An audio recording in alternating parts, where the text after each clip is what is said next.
қазір депрессия жайында кішігірім мағлұмат беріп өтсем. Депрессия дегеніміз көңілсіздік, жабығу, торығу, күйзелу секілді ұғымдарды білдіреді. Депрессия көпке созылмайтын, бірақ созылып кетсе невроз немесе психоздың басталуына айналатын, түңілу мен пессимизм арқылы бейнеленетін көңіл-күй жағдайы болып табылады. Депрессияны 3 түрге бөліп қарастырамыз.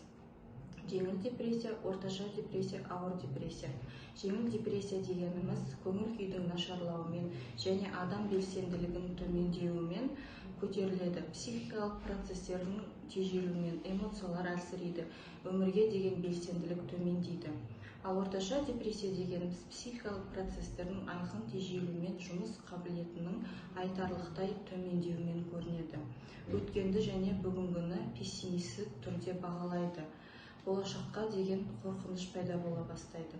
Орташа депрессия кезінде адамда өз-өзіне қол жұмсау ойлары пайда болады. Ал ауыр депрессия кезінде толқу, негізгі жұмыстың қажеттіліктерді қанағаттандыра алмау арқылы көрінуі мүмкін. Ауыр депрессия салдарынан галлюцинациялар пайда болады. Бұл кезде науқасты ауруханаға жатқызу қажет. Депрессияның белгілері: өзін-өзі бағалаудың төмендеуі, аппетиттің жоғалуы, ұзақ уақыт бойы шоғырлану қабілетін жоғалту, айына 5% артық салмақ жоғалтуы да мүмкін. Шаршаудың жоғарылауы және шешім қабылдауда үлкен қиындықтардың туындауы мүмкін. Суицидтік ойлар мен әрекеттер пайда бола бастайды. Галлюцинациялар мен адасулар бола бастайды. Жалпы депрессия емі табылатын сырқаттың бір түрі. Егер депрессия көлемі кішігірім, яғни қатты асқынбаған түрі болса, ондай жағдайда бұл күйден 2-3 күнде айығып кетуге болады.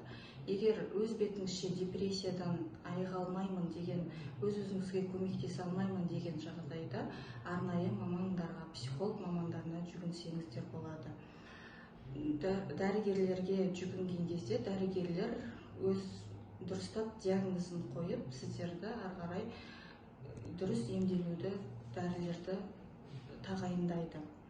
Ал емхана психолог мамандарына ОСМС және ГОБМБ жүйесі бойынша мәртебесі сақтандырылған науқастар аймақтық дәрігердің нұсқауымен кеңес алуға болады.